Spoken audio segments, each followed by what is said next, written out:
অনেকে বলেছেন 20% and above যদি ইউএস কন্টেন্ট হয়। আপনারা নিশ্চিত থাকতে পারেন যে ইউএস কন্টেন্ট 20% অ্যাবাভ যদি হয় তাহলে পরে ইউএস কন্টেন্ট বাদ দিয়ে ডিউটি ইম্পোজ করা হবে। আমি দেশে ফিরে আসবার দিন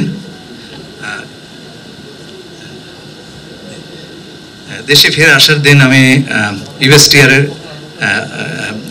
আমার বিশেষ বন্ধু ব্রেন্ডন লিঞ্চ, মার্কিন যুক্তরাষ্ট্রের পক্ষে উনি নেতৃত্ব দিয়েছিলেন। তার সঙ্গে আমার দীর্ঘ আলাপ হয় অ্যাবাউট ফলো আপ। এখানে এই প্রশ্নটি আমি তাকে করেছিলাম এবং উনি এটা নিশ্চিত করেছেন। 1 নম্বর। 2 নম্বর হচ্ছে আমাদের সকল প্রতিযোগী দেশের কিন্তু ট্যারিফ নির্ধারিত হয়নি, কারো এটা বাকি আছে, আমি নাম বলবো না, কিন্তু আপনারা মোটামুটি নিশ্চিত থাকতে পারেন ভবিষ্যতে তাদের যে রেট দেওয়া হবে স্পেশালি অ্যাপারেলে সেটা আমাদের সঙ্গে কম্পিটিটিভ থাকবে। সুতরাং এইখানে আমাদের উদ্বেগের কারণ নেই। তৃতীয় আরেকটি বিষয় আছে, সেটা আমি প্রকাশ্যে করছি না, সেটা সম্ভবত একটা সুসংবাদ এবং তাতে আমাদের উপর আরোপিত ট্যারিফ আরো কমে যেতে পারে।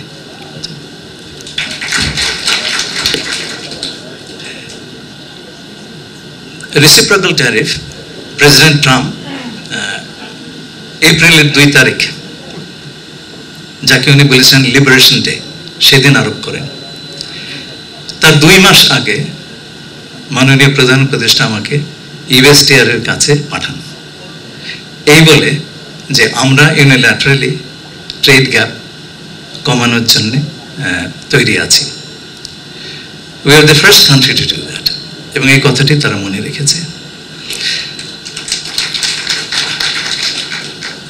আজকে এবং আমার বিশেষ সৌভাগ্য হচ্ছে বশির ভাইয়ের মতন একজন পার্টনার পেয়েছিলাম। আমরা কিন্তু ফেব্রুয়ারি থেকে কাজ করছি, অন্যরা কাজ করার আগে আমরা শুরু করেছি, সুতরাং আমাদের লিড টাইমটা মন্দ ছিল না। এটা কেবল যদি ট্যারিফ রেট অ্যাডজাস্টমেন্ট হতো সেটা আমরা দুই বেলাতে করে ফেলতে পারতাম, এটা বড় কিছু না। এই সমস্ত কাজ আমার জীবনে একটা বড় অংশ কেটেছে ট্রেড নেগোসিয়েশন, এমন কিছু কাজ নয়। বাট এর জন্য আপনারা যে 20% দেখছেন is just part of the result. This was A much bigger exercise, and এটা আরো যথেষ্ট পরিমাণ জটিল এক্সারসাইজ। এতে এসে গেছে নন ট্যারিফ ব্যারিয়ার, এবং সেইখানে একটা বিশাল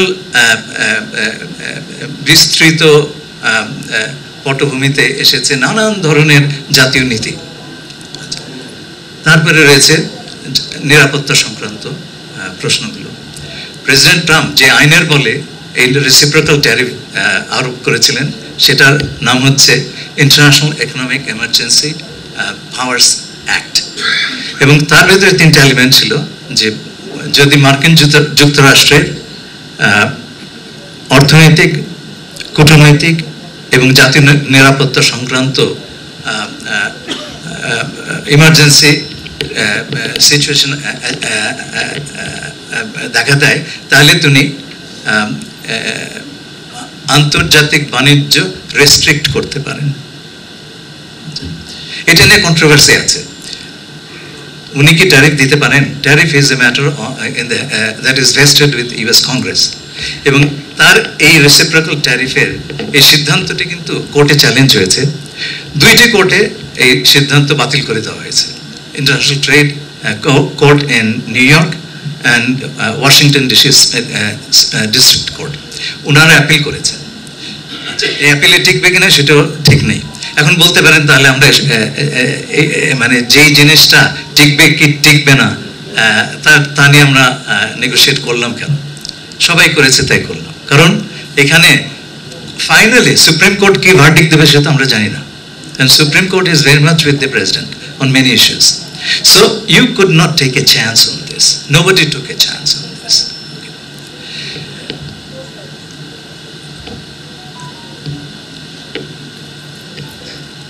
আমি বলবো যে নানান লোক নানান কিছু বলেছেন, আমাদের তো তাতে কিছু যায় আসে না। We had a job to do, এবং প্রধান উপদেষ্টা মহোদয় বশির ভাইকে এবং আমাকে throughout this process ট্রাস্ট করেছেন। Even during the last round উনি বলেছেন I know you will be able to achieve it. If anything that powered us, it's him.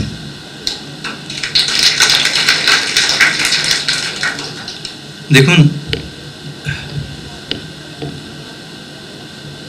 Poila August পর্যন্ত একরকম সিচুয়েশন ছিল, আমরা একটা নেগোশিয়েট করেছি, একটা রেট পেয়েছি, একটা পলিসি ফ্রেমওয়ার্ক আমরা ঠিক করেছি, এবং এইটুকু আমি বলতে পারি যে আমরা 3টা প্রিন্সিপালে নেগোশিয়েট করেছি। প্রথম কথা হচ্ছে যে আমরা নির্বাচিত সরকার নই, we are not going to obligate the next government.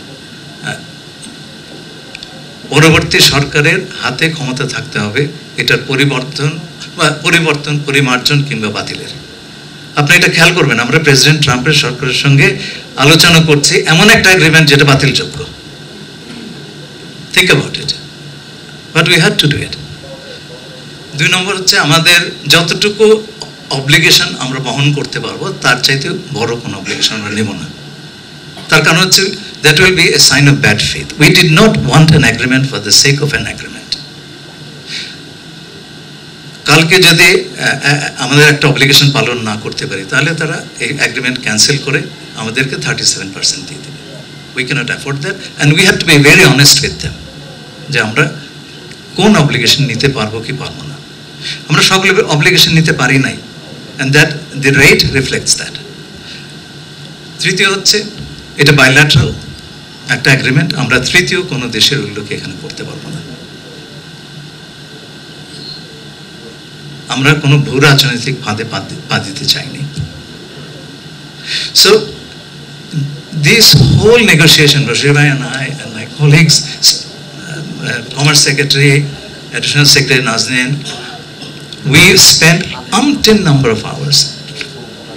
Nazneen, মাহবুব, আমাদের মনে আছে আমরা রাত 12টা 1টা হয়ে গেছে কাজ করছি on policy framework, on the tariff lines. The city was sleeping while we were working. আপনাদের যাদের মনে সন্দেহ ছিল যে আমরা পারবো কি পারবো না, যথার্থ, তাতে আমরা কিন্তু কিছু মনে করিনি। অনেকে এমনও বলেছেন যে আমরা দেশের স্বার্থ বিক্রি করে দিয়ে এসেছি, নন ডিসক্লোজার এগ্রিমেন্ট করে ইত্যাদি। আসলে হয়েছে কি, এটা কিছুটা হয়তোবা জানার অভাব, হয়তো জানেন না যে এই ধরনের বাইল্যাটারাল এগ্রিমেন্টে খসড়াগুলো সবসময় আপনার নন ডিসক্লোজার এগ্রিমেন্টে থাকে। তো আমরা অনেক কিছু জানলাম, দেশের সবাই অনেক কিছু জানলো, এবং আমার মনে হয় আজকে এই সমস্ত বিষয় নিয়ে খুব একটা দ্বিধা নেই, সমালোচনা নেই। আজকে আমরা অগস্ট 1 পর্যন্ত এক পর্যায়ে ছিলাম, now we are post August 1 implementation.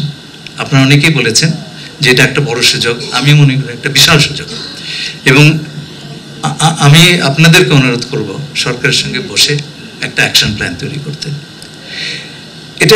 এটাকে বলে সরকারি যে এই বিষয়ে কমিটেড তা না। আমি জুন মাসে when we were in London, I met with Mr. Tariq Rahman, acting chairman of BNP, এবং ওনার সঙ্গে আমার এই বিষয়টা নিয়ে 45 মিনিট আলোচনা হয়, এবং he was very committed to this. তাকে I couldn't disclose the details, but I told him the nature of this thing, and I told him that this could be a godsend opportunity for the economy of Bangladesh. Now implementation will entail a lot of reforms. যে সমস্ত reform আপনার বছরের পর বছর চেয়ে পাননি সেগুলো আছে এখানটাতে, এবং বশির ভাই, you are a businessman, you know how we dealt with those things. Okay, come on. Okay, you will go back there. Okay, so the thing is that let's roll up our sleeves. We have a job to do, and এইখানে সরকার এবং ব্যবসায়ী এর ভিতরে কোনো পার্থক্য নেই, আমাদের সবার একটা সম্মিলিত কাজ। এটা আমরা বলতে পারবো না এটা সরকারের কাজ বা আপনাদের কাজ, এখানে আপনি আমরা বলে কেউ নাই। এই স্পিরিটে আমরা যদি এই এগ্রিমেন্টটা ইমপ্লিমেন্ট করতে পারি, I think Bangladesh can, in about a decade, if the new generation comes forward, it will be an economic powerhouse.